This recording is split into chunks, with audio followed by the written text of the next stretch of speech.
Welcome to the Born and Raised Music Podcast. It is Monday, someday, I don't know. Days don't matter anymore. Days do not matter.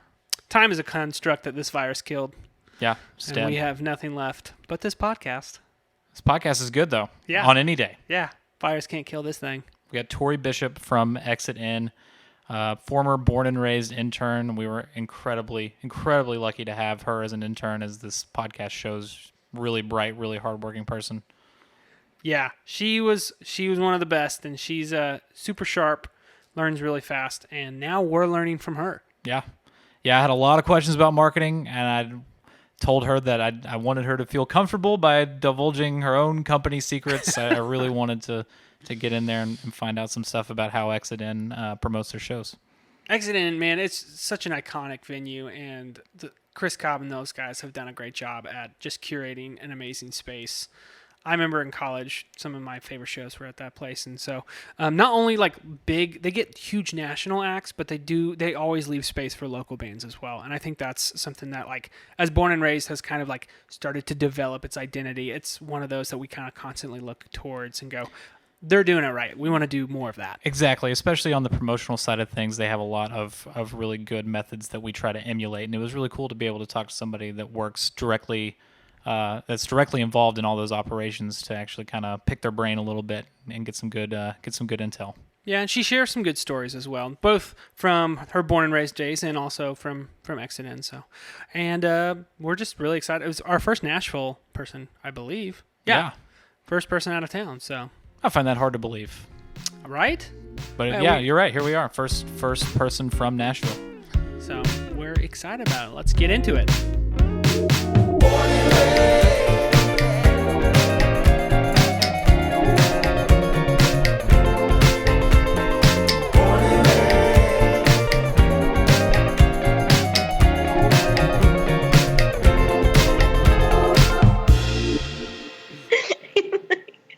You look like a SoundCloud rapper. Wait, who? Are you saying Garrett looks like a SoundCloud rapper? Or I do? Because you have this like Kermit behind you. I just gaff taped that to the wall because I was like, everything we do is like, it's like this background color is so like stupid and boring. I was like, if we're gonna put any video out, we probably won't post the whole video, but sometimes we cut up like little chunks to promote the podcast. But I was like, I don't want this whole thing to look like so incredibly boring. Plus, Garrett and I are both wearing gray right now. Yeah, we picked. We're blending into everything. Yeah. It's a podcast, though. Yeah, you and I both have gray hoodies. We're just three people wearing gray with drab backgrounds. We look like we're in a cult meeting. I feel like we're all just in sync with it. At least yours has writing on it. Mine's just like... Yeah. Plain. You like our new office? Oh, is that it? Yeah. Yeah. We're 6 feet away, so...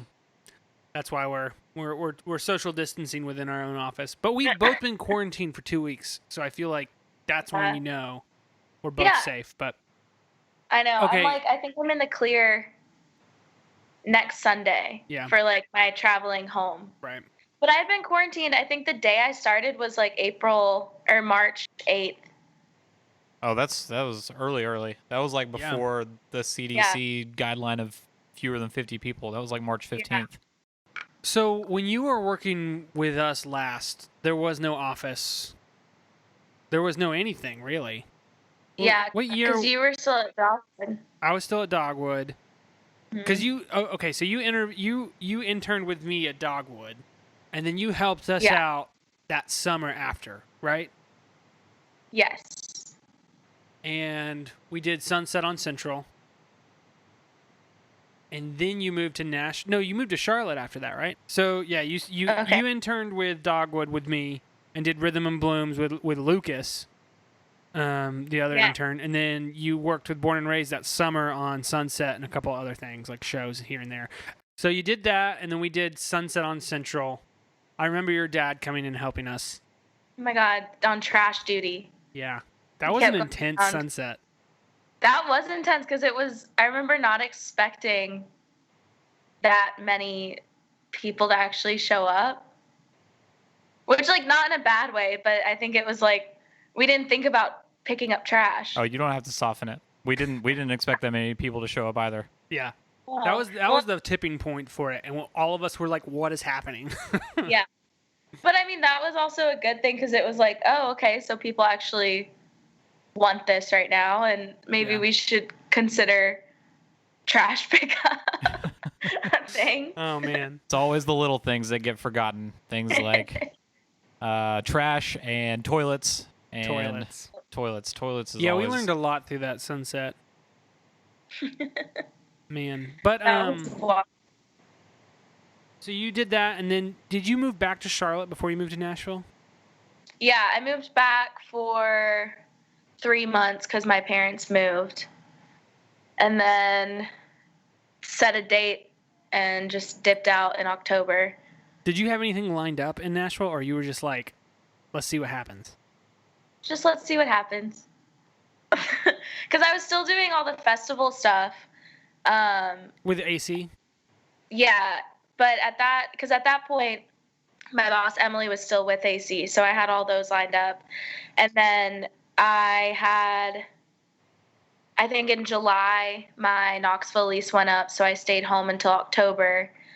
But then after that, I was like, I just got to go and figure it out from there. You just had to start. Yeah, because no one's going to hire you if you don't know what the city's like. That's true. So, well, for the most part. And so I was like, yeah, screw it. Let's go. So what was your first stop in Nashville? Like, where did you start in Nashville? The Grand Ole Opry. Oh, man. What a place to start. Oh, God. I started at the Grand Ole Opry, and I was just doing, like, backstage stuff and then, like, greeter box office stuff. Mm-hmm. Was there for a few months and then got a job with Live Nation and Marathon Music Works and started running for Live Nation and then box office at Marathon. When you say running, what do you mean? Oh, I was a production runner, so Okay. I was doing all the artist shop and all that fun stuff where it's just Picking up rider items? Yeah, the 15 pass vans. Mm-hmm. If you ever need someone to drive them, I'm a pro. Yeah. Yeah, and then I think after like 8 months at Marathon was when I started doing marketing for them. For Live Nation or for Marathon? Marathon Music. Well, their company was called JR Facility Management at the time, and they had Marathon and 3 other venues at the time. That was the one in Chattanooga, right? The Signal? Yeah, it was the Signal in Chattanooga, the Truman in Kansas City, and Exit in Nashville. Yeah. Yeah. And then it just kind of flew by from there. You've been doing marketing for them, though, right? Yeah. Well, in September, I was no longer with Marathon because in July, Exit split off. And then so September was no longer with them and went over to Exit and Hurry Back. And so now I'm doing Exit, Live on the Green, and Hurry Back's marketing. Oh, I didn't realize you're doing Live on the Green. That's fun. Yeah. That's a new little That thing has like blown up. When I left Nashville was like, I remember it was getting like really, really big. That was 2015 was when I left. And I remember the last year I went, it was like the whole area was just like overrun. Is it still like that? Is it? I mean, the lineups have gotten bigger and bigger. Yeah, well, Cobb of Exit, he's been booking it. Mm-hmm. And so it's just been insane because 2 years ago was the first one I ever went to. I had never heard of it until I moved to Knoxville. And then You mean Nashville? 2 years ago was when it was like ex-ambassadors. I forget who else, but that was the night that I went. And then last year it was like Gary Clark Jr., Dispatch, like all these. I don't know if Dispatch was there last year, but it was huge. Like I walked up and I was like, this is actually pretty insane. I did not realize it was this big. And it's free. I think that's so cool. And it's packed. Yeah. Like you can't even walk, which is amazing, but you're also like, oh God, get me out of here. But yeah, so I started doing that, but I'm working with like a few other people on the marketing with them, but we're obviously, because of everything, it's kind of up in the air. Everything's up in the air at this point. Yeah. I've got a lot of questions about marketing. I kind of just want you to give us all of Exodent's company secrets. Yeah, It's for a podcast. All of This them. whole thing Yeah. has just been one big ruse to get you to come on. It's not even a real podcast. I just want you to. Tell you It's just a everything. ploy for corporate espionage. Oh no. So okay, so Right. you moved to Nashville. What was that like? What was that experience like going from the Ryman to Marathon? Because I know that like when you were working with Marathon in that company, like how many you were doing like a ton of shows a year, right? Yeah. Well, because if you put it in perspective, it was like Exit In has 20 to 25 shows a month. Right. And then Marathon had a little bit less in the summer and the fall. I think our goal was like 100 shows a year, something like that. Yeah. And so all of the venues were similar to that. And so I think like each month I was working on at least 40 shows, which was pretty insane. Exit In obviously was a very big chunk of that because it's a lot of upcoming artists that it's a little bit more high maintenance. Right. Whereas like the bigger artists that go to Marathon, they'll just send everything over and they're like, here's everything you need for the rest of the tour. But it was kind of crazy because it went from like being at the Opry and the Ryman was obviously a lot more corporate. So you had to dress a certain way. You had to always be as like personable and Like upbeat, almost like which Chick-fil-A. wasn't. Yeah. And it wasn't the worst thing, but it was kind of like I really loved the people I was working with, but there was kind of a level of this doesn't feel as organic as it did once I started with Marathon because it was more casual. You're in a club setting. People are just more drunk and excited to be there. And the fans are different. It's just a totally different crowd. Yeah. But they're the same people that you see going to the Ryman. So it's like you see them, it's like a mullet. Like the Ryman is the front and the clubs are like the Business party in the party back kind of. Sure. That's hilarious. So, okay, you mentioned the Exit In. You said the shows are a little more high maintenance, and that's probably because those artists are still learning. They're still learning kind of the ropes of how to market a show. Like, what are some of those pain points you usually have to go through in coaching? Like, if you could go ahead and tell all the artists a handful of things right now, they're listening. So, like, let's just go ahead and get it out of the way. None of us will have to deal with these problems again. What would those things be? Like what they would need, like to send me. Yeah, like well, okay, Just it's to like get listen, you booked a show, go ahead and have these set aside, or like, is it advertiser access to their Facebook? Is it like what are those things that you're like, man, if they just had this lined up, it would save, save my Yeah, life. I think it's like because day one we get a show, and the minute I start talking to managers and agents and everything, it's like advertiser access is always the first thing that we knock out. Give me an ad mat that I can actually edit. Yes. Right. Okay, Oh, break you're that down. speaking So my language. ad materials. Like what? Let's talk about that. Like, well, because it's always the worst part is whenever they send an ad mat and it's just the 11 by 17. Right. And sometimes it's not even 11 by 17, like not an actual poster size. Sometimes it's an 8.5 by 11, like what you print out on your regular computer. And you're like, I can't work with, like, okay. So then you have to edit it and make it what you need. And they're like, why is my face stretched? And you're like, because I have to have this way. Yeah, right. Um, Sometimes we get And then, 16 by like- 9, which is just like a vertical iPhone photo. And it's just like, what am I to do with this even? You're like, okay, I can use this on Instagram stories, maybe, Yeah, but that's kind of it. And then it's always, they're like, yeah, here's the ad mat, or here's what the worst is whenever they think an ad mat is a press photo. Yeah. Right. And you're like, no, not necessarily. I need, your actual promotion poster because we hang them up in the club, and also a nice photo of you that your mom said was pretty and it's your album artwork. Yeah. Like something like that kind of thing. So yeah, I think that And- a lot of times the more you give a promoter, the better, right? Like it's easy to Like, go give through like me- 6 images and find the one that fits right than to just have Yeah. one iPhone photo. Yeah. Well, and also like the sizes of like Facebook events and posting on Instagram and Twitter, like you need all these different sizes. It's better to give everything and more than me having to email weekly and be like, hey, do you have a video? Do you have this? Like, of course, there's little things that you reach out for, like a shout out video if the show's like maybe not selling as well, or you just want people to get excited about it. But things that are so simple, like a press photo or an ad mat, or just making sure that everyone's all set up within that first week before the show even announces, Yeah. is so important. Exactly. So It sounds like you're important. dealing with this with artists that have like a team, like management, right? That still don't know to do this Yeah. stuff.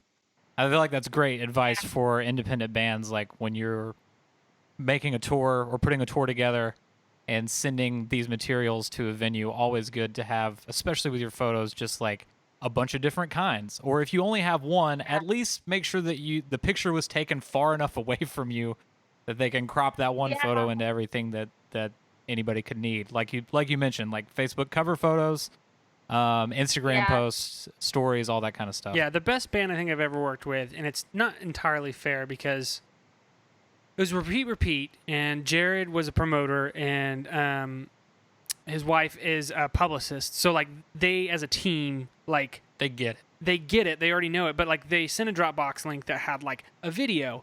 It had like multiple edits of the video, so a 30-second, a 60-second, a full length. It had a square photo. It had a portrait and a landscape photo, and then it had an ad mat. It had an actual poster in it as well. And then it had their logos. It had like full color logo and then black and white like transparent background logo. And I was just like, oh my god, how is this possible? How does an artist have all of these things at once? And just one click. That was all. You just feel yourself like float a little bit because you're like, I have everything I need for the entire campaign period. Like, I need nothing else. But it's like, because it's just frustrating because sometimes it's so weird because sometimes bands that are local that have no one are better at it than bands that have 50 people behind them. And it's just so interesting because it's like local bands, sometimes they send you like a selfie and you're like, okay. And so you have to go on their Facebook and like search forever to find a decent photo. But for those you're willing to forgive a little more because you're like, you're new, you're figuring it out, whatever. I wonder if there's an element of like independent like bands in your local scene are more coachable than a touring band that's like, well, we have a manager that we pay to tell us to do this stuff. And if they don't, then they don't. And it's just like it doesn't even register in their brain if their manager doesn't tell them to do it. And nothing makes me happier than getting usable video files of a live session that we can upload without getting copyright flagged because it's on their record that they don't have the publishing for.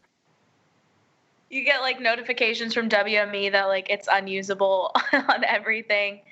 But yeah, I mean, I feel like there's so many times where it's just send me everything you've got at that point. And like local bands too, sometimes we have newer artists that they're like, hey, obviously we're new to this. Like if there's certain things that you need, let us know and we'll try to get it. And that's why like honestly working at Exit is so fun because you get those artists that are like, this is my first ever tour or like, you know, whatever's going on. And whether they have an agent or don't, sometimes their agents and managers are brand new too. They are their friend from high school that's still managing them. So they're all learning and they're also willing to be like, okay, what do we need from you? And like, what can you do for us? And what is okay to ask you to do? That's not stepping over bounds or anything, which is always so fun and kind of sweet. Cause you're like, oh, you're new. And I feel like for us, there's a lot more grace involved with those kind of bands because like on their first tour, they're so excited to be out and on this tour. And they're not like, you know, kind of beaten down by the road at that point, and they're just like so happy to be in a new city playing music. I feel like that's good for morale for everybody. I love working with brand new touring bands like that, and bands in our local scene especially. It's just it's so fun, and I feel like whenever you get a new artist that you can tell they've toured before, whether it like be as someone else's production manager or guitar tech or something, like they always get it a little more. And always kind of fun to be like, oh yeah, I wasn't an artist until a year ago or 2 years ago, but I've been on tour. I've seen what goes in the background of things, and that's always kind of a relief because you're like, you understand. You've been on the grind side of it. You've been where it's not all glitz and glam and glory. It's just sweat and tears and blood. Yeah. Yeah. Can I put you on the spot for a second? Oh, I'm going to anyway. I don't know why I asked for permission. Do you have any favorite bands in the Nashville scene to work with? Okay, one of my absolute favorites to work with is Cowboy Mouth. Cowboy Mouth? Yes. Oh my gosh. They are just so fun. Every email you get is just like a ray of sunshine. And their shows are so fun. They're just like this crazy group of guys, and they just have a lot of fun with it. Yeah. It's great. Yeah, I mean, and we have, it's interesting because we obviously have like, Kendall Marvel, hands down, favorite person to work with is Kendall Marvel and his team. Absolutely. He's like this country, he does a honky tonk experience with us. So he like comes and does his show, but he introduces all of these bands and artists onto the stage, and they can range from like Tanya Tucker to Ashley McBride to like just all these random people that come up. At Exit In? Yeah, at Exit In. That's it happens 3 to 4 times a year. And his daughter is his manager, and she's so great to work with. They give you everything that you need, and they just have so much fun. They're the best. That's great. I've heard a lot, or rather I've experienced a lot of musicians whose mom or dad is their manager. Have not seen a lot of musicians who has a daughter or son as a manager. Yeah, it's a cool dynamic just because they're close, so it like works out. But because I've worked with moms and dads are definitely harder to work with. Yep. But having the daughter, it's like, you know, she knows her dad's really cool and she's really cool, and just it's a really cool dynamic to work with, and it flows really, really well. Yeah, but they're so fun because, I mean, the family thing is always a little tricky, but when it works really well. Tell me more about that honky tonk thing, because it sounds like a ton of fun. Is it like a tribute show with a bunch of like random musicians based out of Nashville showing up and doing a bunch of different things, or is it just like they'll bring out random special guests for? Just tell me about it. What is it? Yeah. Well, so Kendall writes for a lot of people. He's like a very notable writer in the scene. And so it's kind of more or less like he just has a lot of friends from doing that, because he's just such a good guy that he actually becomes friends with them. Mm-hmm. And so he'll bring up he has a lot of really close relationships with people. So sometimes people just pop in and they're like, hey, heard you were having a show tonight. And he's like, come on up. But typically we have like 6 artists that we announce before the show actually happens. And so we'll say like, you know, I think the biggest one was last year. He had, oh God, it's just, I can't even think of the names. He just has so many people. If you go and look at the past shows, it's unreal because you never know who's going to hop up. So it sells out a lot, and if not, it's almost sells out every time. Right. That's what I was wondering. It sounds like a ton of fun just to be there, just because you never know who is going to show up on stage, which is a cool thing about a place like Nashville. Like there aren't many cities in this country where you can get that kind of experience on any given night, where you just like never know who's going to pop up on stage. Well, I think especially at a place like Exit or like a club vibe, a lot of bigger named artists are more comfortable to go to shows there, just because they know they're going to walk in and everybody's there to see that artist and they're just hanging out. Like they're not going to crowd over them and freak out. And that's always what's like pretty interesting is like, I mean, my favorite story is at Marathon, we had the Marilyn Manson concert and Ed Sheeran came, and he was just like hanging out, getting drunk, having a blast, and people were like, why the heck is Ed Sheeran here? Never would have guessed. It's so fun because you have stuff like that where people come in and you're like, what? But no one says anything because they're just like, they're just having fun and they're here to see a show. Yeah. It's pretty great. But yeah. Do you ever get? I feel like this is something that I thought would go away as a music promoter over time, but never really has. Do you still get butterflies like right before a show is about to start, wondering about attendance? Yeah. Yeah. Constantly, especially because the walk-up crowd for so many different genres is insane. We experience it all the time. Like the jam band scene. Jam bands, EDM, sometimes if it's an up and coming country artist, sometimes country, but they drink the heck out of the bar. So you're like, you know what? Do whatever you want. It's a win no matter what. Yeah. Yeah, but pop is really hard because if pop doesn't sell initially, you really don't know what it's going to do later on. And then, but sometimes we have artists that I'm like, this is going to be great. This is going to sell out, and it sells 50 tickets. And then you get to the day of show and you're like, please walk up at least 200. Like, please do something. And it's always just kind of like a toss up of what's going to happen. Yeah. And it is the scariest feeling ever. As you're mentioning the genres that have differences in the amount of people who buy tickets in advance versus walk-ups. I mean, it's basically what you're describing is just, it's all based on age demographic, right? So you said country, it'll happen, but for up-and-coming artists, like it's just younger people who maybe aren't married or don't have kids. FOMO is rampant. They never know if something better is going to come along, which is incredibly frustrating for promoters. You're just like, this is the best thing. Come to it. Well, and also I feel like a lot of younger people, I'm guilty for it. It's kind of the whole thing of if you can't find a friend to go with you, you're not willing to go alone. And I've seen so many people, they come in groups of like 6, and you know that they plan that out. And you're like, if at least 2 of them weren't going, would they have even shown up? Would they have come? Like, you really never know. But Josh, that is the truth to like pre-sales. People don't realize pre-sales is marketing. It is 100% like. Yeah. Pre-sales is the best way to kind of get a gauge on what's going on. Yeah. And because you see how many people are like actually dedicated to that artist. And then after pre-sales, you're like, all right, we're either going to have like a big on sale or this was it. Right. But it's crazy. And then also, I mean, I think what's pretty notable for Nashville is Nashville's such a can I be on the guest list town.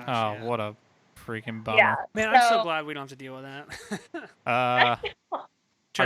Trust me, we don't have to deal with it the way Nashville has to okay, deal that's with it. fair. I was going to say, sir, are you forgetting what having shows was like? We have guest lists, but we've never had a guest list run as deep as some of the shows. That's fair. I know because I've done shows in Nashville. I've also been that guy trying to get on the guest list in Nashville. Yeah. Everyone asks because they're like, yeah, there's a guest list. Someone's going to get on it. Yeah. Might as well be me. Oh, my God. Well, the guest list is always really bad with indie bands. Yes. Because most of those indie guys live in East Nashville.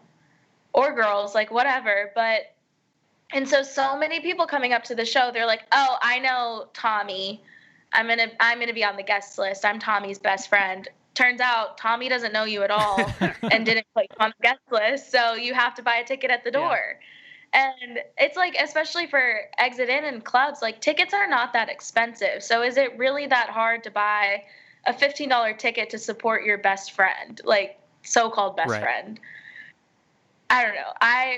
It's just so funny because it's, especially with indie shows, like, we've learned that that's a big walk-up crowd, turning into a big walk-up crowd now, too. And it's just like, come on, buy the freaking tickets ahead. Yeah. Or don't. Just make sure you're on the guest list if you don't. Like, figure it out. But it gets crazy. It gets so wild because you're like, you don't have to ask every single time. And if you ask every single time, we're going to say no more. Yeah. But if you ask every once in a while, we'll be like, yeah, what do you want? 15 plus ones? Like, I don't care. You're so sweet. Like, come on in. Don't be greedy.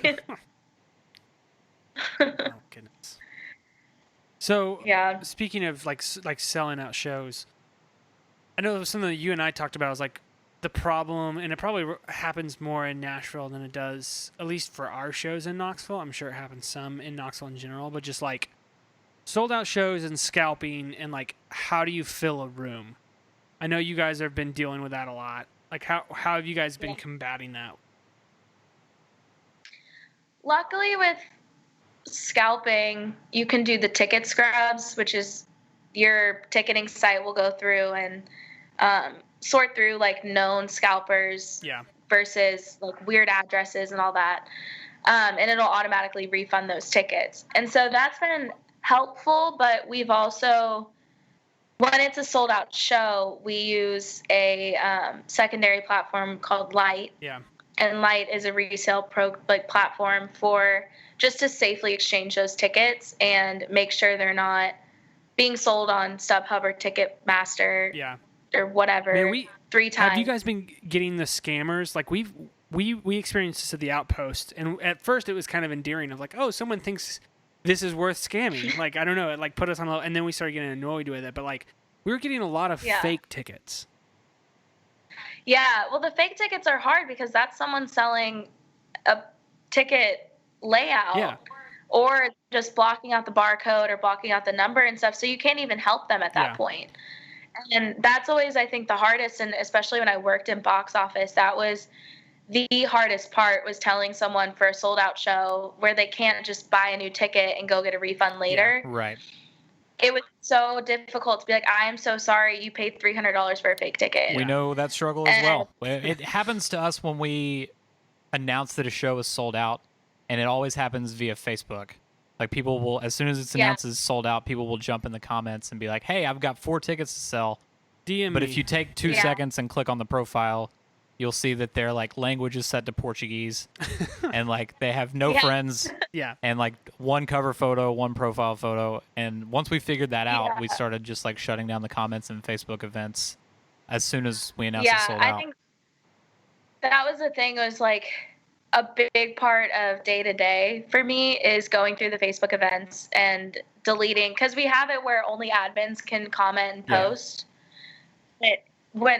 Post, but people can still comment, and so you still get all those comments of illegible names and these people saying like text this number or like whatever, and we go through and delete them. So I ended up finding a way, like in the Facebook event information, I'm like, please disregard any comment selling tickets because they're fake. We had to do that with our last silent disco because a couple of people had already bought some fake ones, and I was like, please do not buy from Greg with 3 G's in his name. Like it's not real. There's still tickets available. Please don't buy from this person. Yeah. And it's so annoying, but it's something that people are so trained to. I don't think that I ever went and actually bought tickets off of a venue's website. I always went to StubHub. I always went to whatever I could find elsewhere. And once I started kind of working more in the industry when I was in high school, I would tell my friends, I'll buy the tickets, because I knew they would go and buy fake tickets. And I was like, no, we have to buy from the venue's website. They're cheaper that way too. Like always cheaper than StubHub. They'll be going for $5 when you still have a $20 ticket available. And you're like, you're kind of screwing yourself over at this point. Like everyone gets screwed in that point, except for maybe StubHub. Yeah. But it's such like a thing that we're trained to do, is like go to these sites instead of go to the actual venue's website. Yeah. But I'm noticing more and more on social media, people are actually going to the websites more often because now these venues are an influencer to say that they follow. Yeah. So it's easier to like be trained to go and look at. Well, and now that you have Light, like it's a verified source of reselling, and I feel like that builds a level of trust up that like, don't buy from Greg with 3 G's. We have a way to buy resold tickets. Like, just go to Light. Like, yeah. Like, it's going to be safer and easier and cheaper that way. Don't trust the 3 G's. Like, just go. Which honestly, Garrett, we should probably start doing, because I don't have any problem with people buying tickets to our shows on the secondary market. I would always rather them buy them directly from us. But if somebody can't go, if they have something that comes up and they want to unload their tickets to somebody else, I've got no problem with that. I would much rather them come than not come. What is sellout for Exit In, by the way? 500? Sure. Yeah. I like it because Exodus takes the same approach we take. Yeah. Which is there's a number, and we don't like to talk about it. Yeah. we're mid cap. Just put it Yeah, that when the room way. looks full, it's full, okay? This Don't seems as good a count time it. as any We're to say, completely- Tori, that if I ever ask you a question and you don't want to answer it, you can just say pass. Just say pass. Just say pass. Yeah. Pass. You got me on that one. Pass. Pass. There's nothing illegal Yeah. going on. Everything No, is of course fine. not. That's not even what I meant. Everything. I meant I'm about to Yeah. ask you about your marketing mix, and if you don't want to like talk about that, you can just be like, No thanks. can't divulge these secrets. We're good. There's probably no secrets. It's fine. Speaking of marketing Not too mix, many. this is what I've been wanting to ask you this whole time. Where do your promotion dollars go to typically? Is it mostly digital? Is it, do you guys put any money in radio? It all depends on the artist. Sure. Because there's some artists that come that they're not on the radio, but they're very popular. Most of ours, I would say a big part of the budget goes to Facebook ads, which Facebook reaches to Instagram as well. So, you hit two markets there. And then we do use radio and we do use print. Sometimes we use like Do 615. Really? We partner up with them on some shows. Yeah. And it just kind of all depends because there's some artists that, if it's a younger crowd, we will put more towards digital, which is Do 615 and Facebook ads. But if it's a radio player or something, we'll consider radio. But with Exit, we have obviously it's a smaller room, so our marketing budget is a little bit smaller, and radio can be really expensive. Right. That's why I wanted to. So, yeah, a lot of times we work with like Lightning 100, Nashville's local station, and because especially if Lightning's playing an artist, that's whenever we'll work with them, and it typically is either they reach out to us or we reach out to them about it.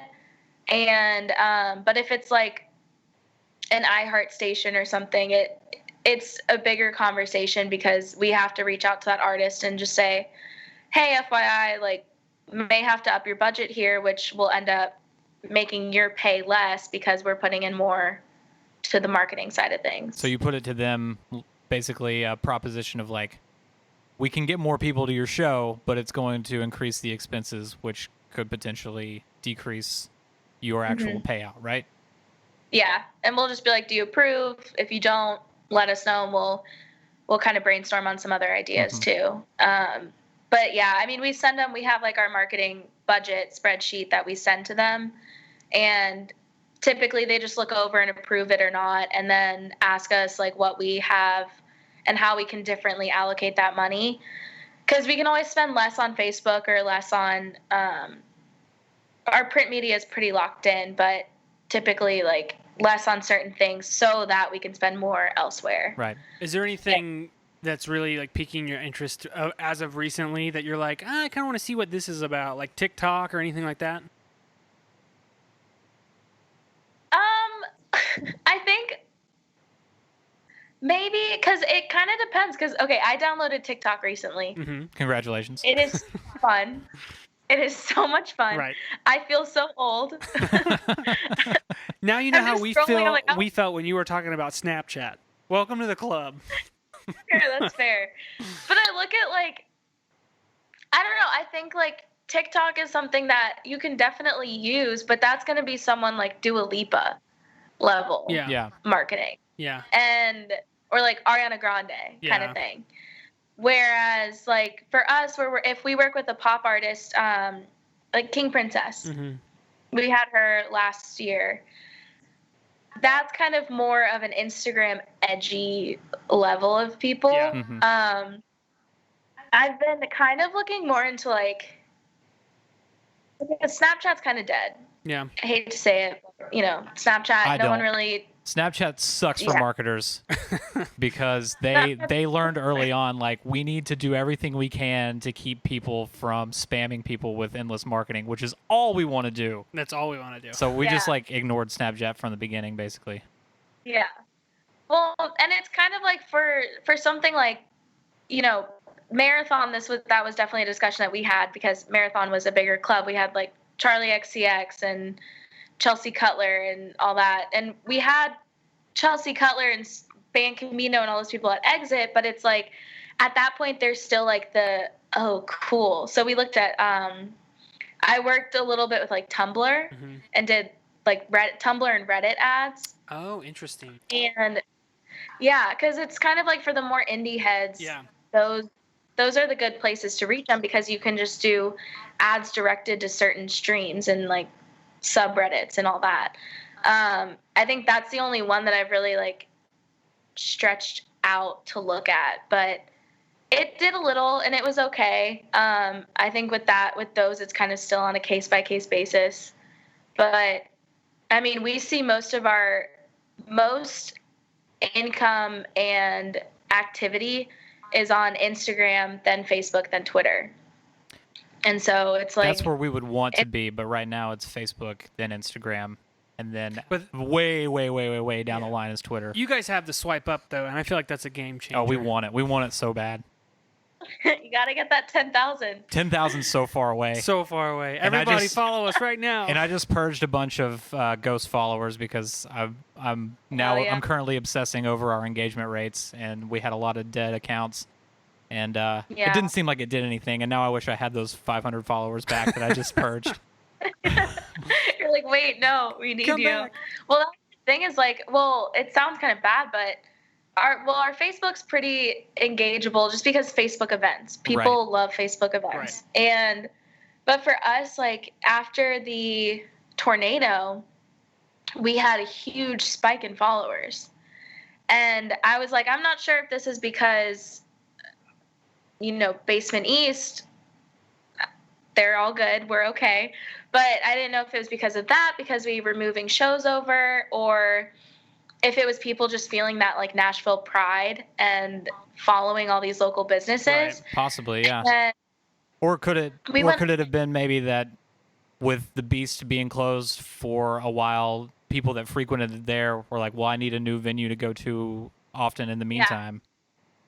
I think that was a big part of it because then they were seeking another option and another place that they can go to shows at. And then whenever the quarantine started, I think we got like 300 new followers.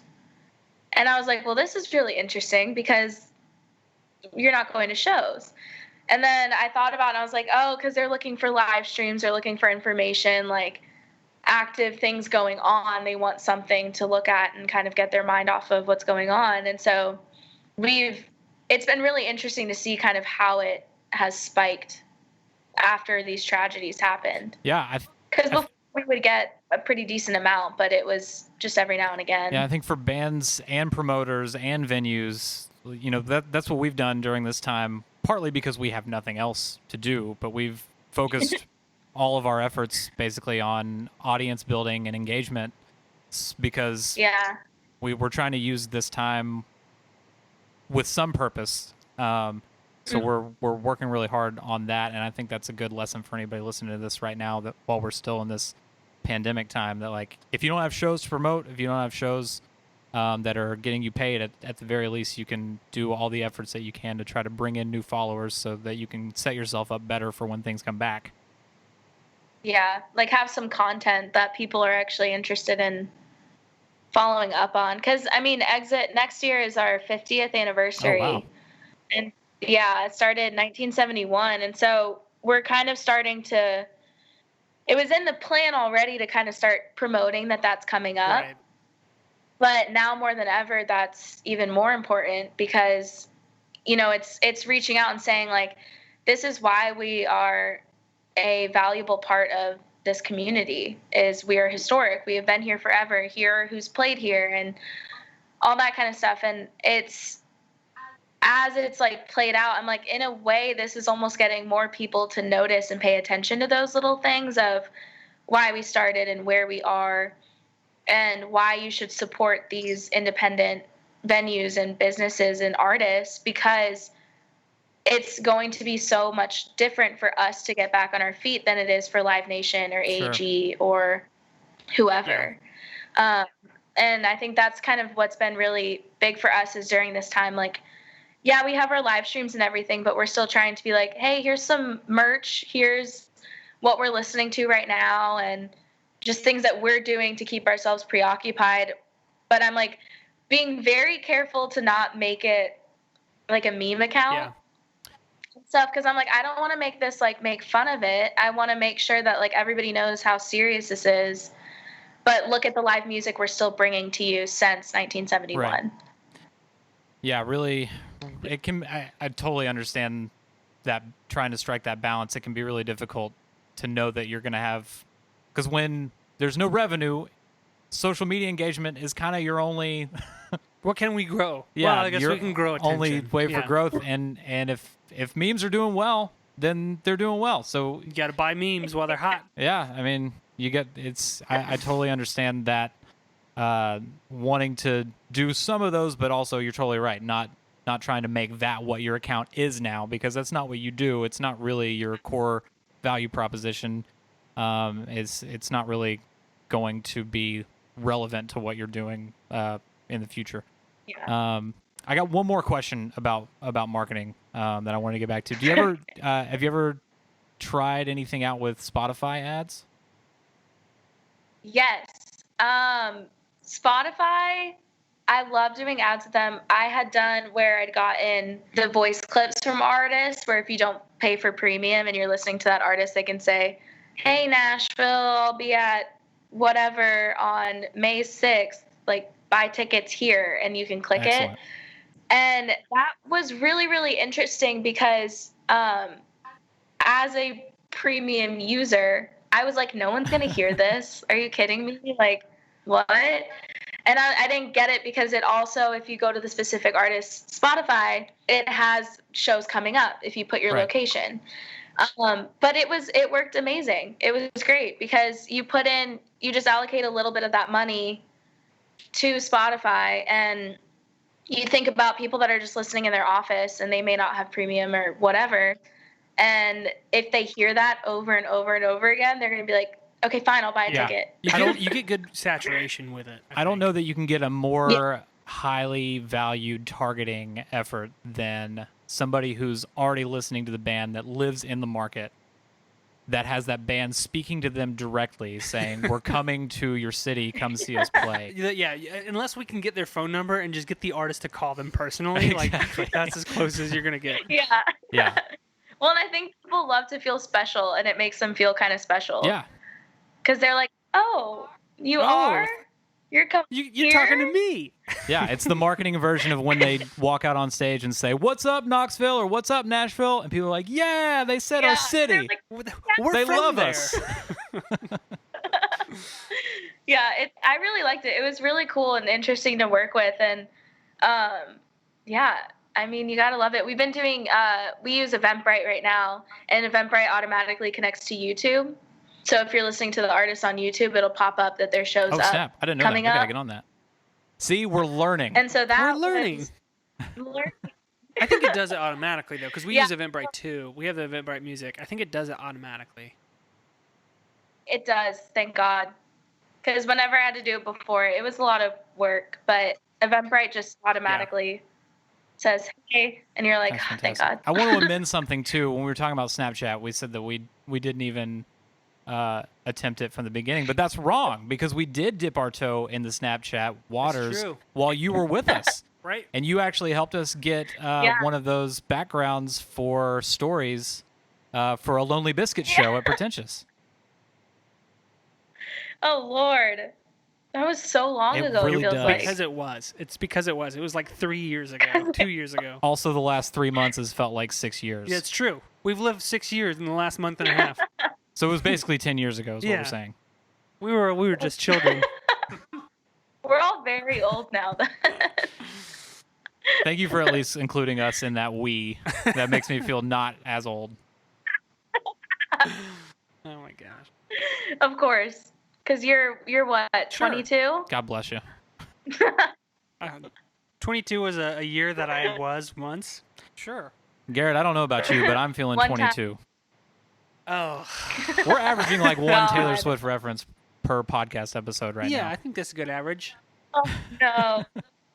It'll be like a little Easter egg, like find Right. the Taylor Right. Swift. I don't go deep enough into her catalog to know more any than like that. deep cuts. Yeah, they're all pretty obvious. Yeah. Okay, her new record was really good. I'm just Yeah. gonna put it Yeah. out there. I dig it. I fell off the Taylor wagon and I hopped right back Yeah, on. I think we all did. I think the documentary helped.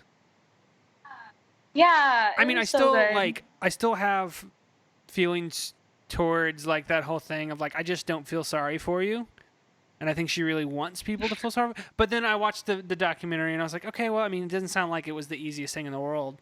Still easy, but like not the easiest thing in the world. And it's good to know that I don't know. She seems authentic. So, and her music's good. Yeah, It's fun. I'm just grateful that I'm not a world-known Yeah, pop star like I that. don't know. If I could make that kind of money, I would gladly go do it. There's a lot of things I would do for that That's kind of true. money. So. Well, that's partly why we're promoters, right? We don't want to Yeah, be the that's guy true. or Yeah. the girl. We want to be the guy and the girl behind the guy or the girl. Yeah, well, we're also not talented enough either. Well, there's but- that too as well. Sure. If you want to, Yeah. if you want to go that route, fine. There's a lot of things that play into it, Kent. So anyway, the summation of all the marketing stuff that you talked about, it sounds like you keep your ear really close to the ground and kind of know where each artist that comes in is hot, which sounds like, I mean, that sounds like that's a lot of work that you kind of have to make yourself an expert in this kind of thing to know where those marketing dollars are going to be efficiently spent, right? Yeah, but it's like as you do more and more shows, you kind of start to get a hang of understanding too. I think at the beginning it was really hard for me to let go of my opinions and my personal preferences. Sure.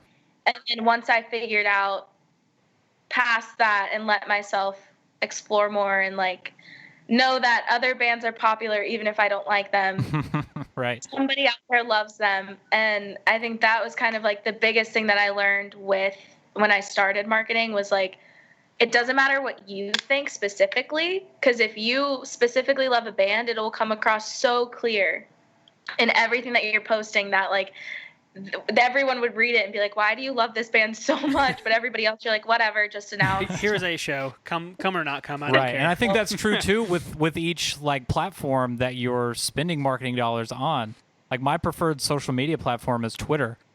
And I wanted so badly for us to be popular and get the blue check mark on Twitter, but it has been not, I won't say useless, but it has not yielded us nearly the results of Facebook and Instagram, which I just don't prefer it's so to tough use. because everyone just scrolls through Twitter. You have like you laugh for a second and then you keep going. Yeah, it's the best. I love just laying in bed looking at it, but as a marketer point of view, I'm like, please retweet it. Right, Like, yeah. Just hit the retweet. I know you saw it. I can see that you saw it. Isn't it interesting that like the consumer finds a like or a retweet or a share so valuable? Like it's weird So the currency valuable. that like the value that they've put on it. When you're like, hey man, would you mind sharing this? And they're like, I don't know. Like who's following you that like you're so you have this like tight curation to your personal like Twitter account. Yeah. Like just retweet it, man. Just help me out. Yeah. And especially when you tweet something so funny, nobody replies or responds or retweets man. or likes, and you're just like, "Are you kidding me? That was my best work." It's such a pain. Let that be a lesson to us all, especially in this grand time of uncertainty, just to be a little more liberal with your likes and shares and retweets, We'll just all make the world a better place. Be a pal. No, Yeah, just like just the be post. cool. Retweet it. Just be cool, man.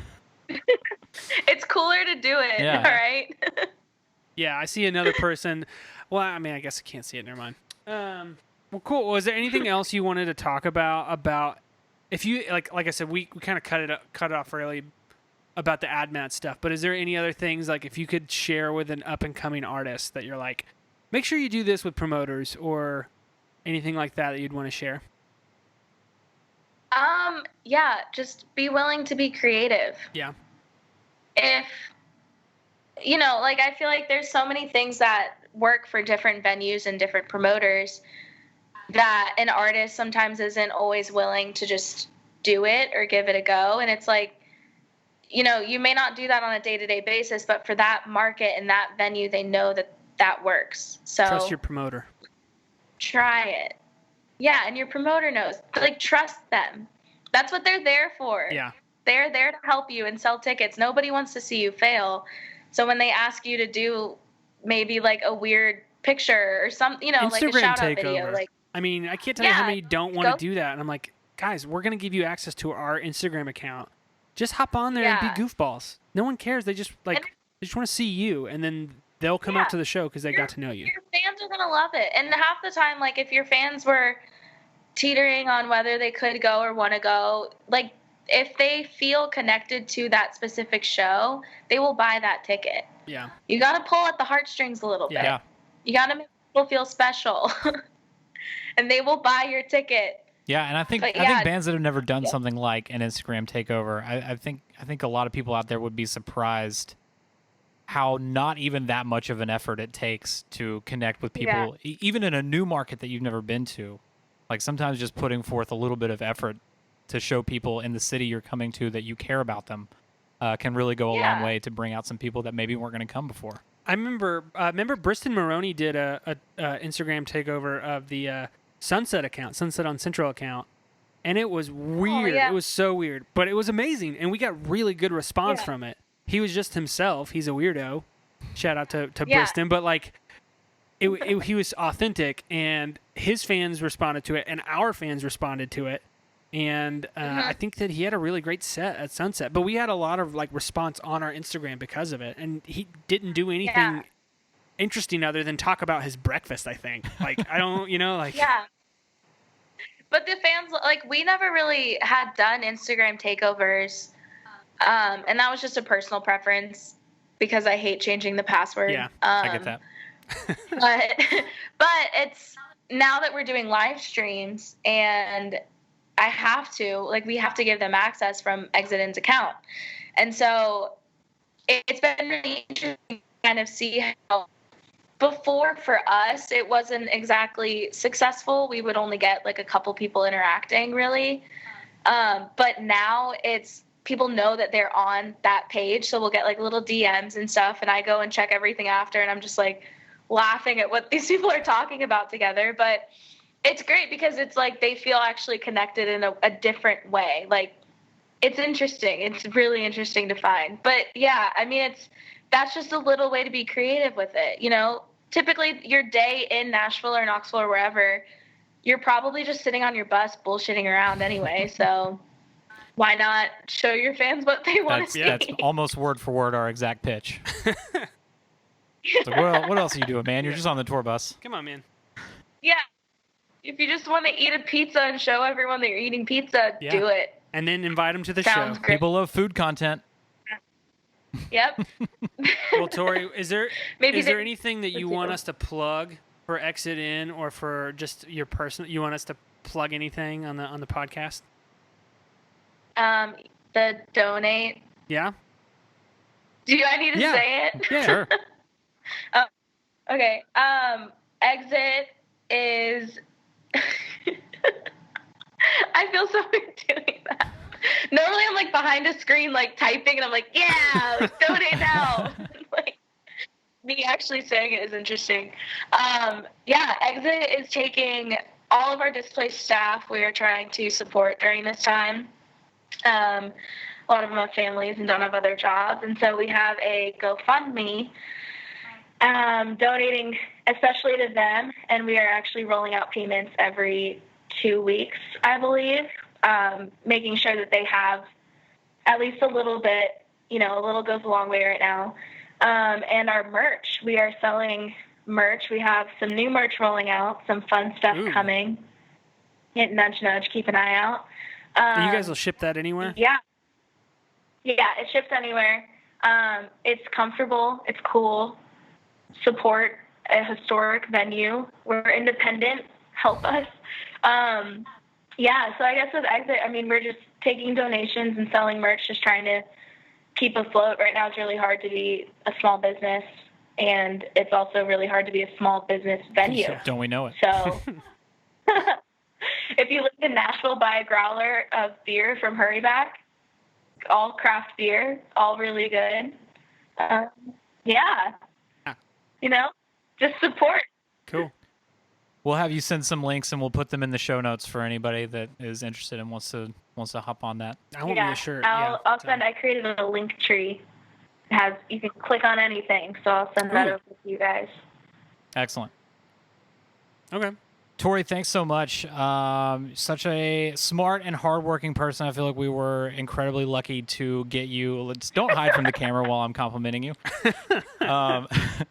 So lucky to have you as an intern when we did. I feel like we really, pretty much without doing any work for it, hit a home run having you just helping us out.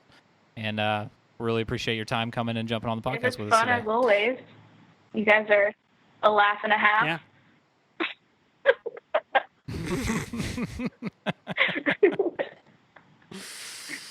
Oh my goodness. All right, Tori. Okay. Well, have fun in thanks. Charlotte. I've just been chilling in the sun. Well, see, when all this is over, you better come back to Knoxville and hang. We need to go get a beer and hang out. Someday when we Absolutely. can.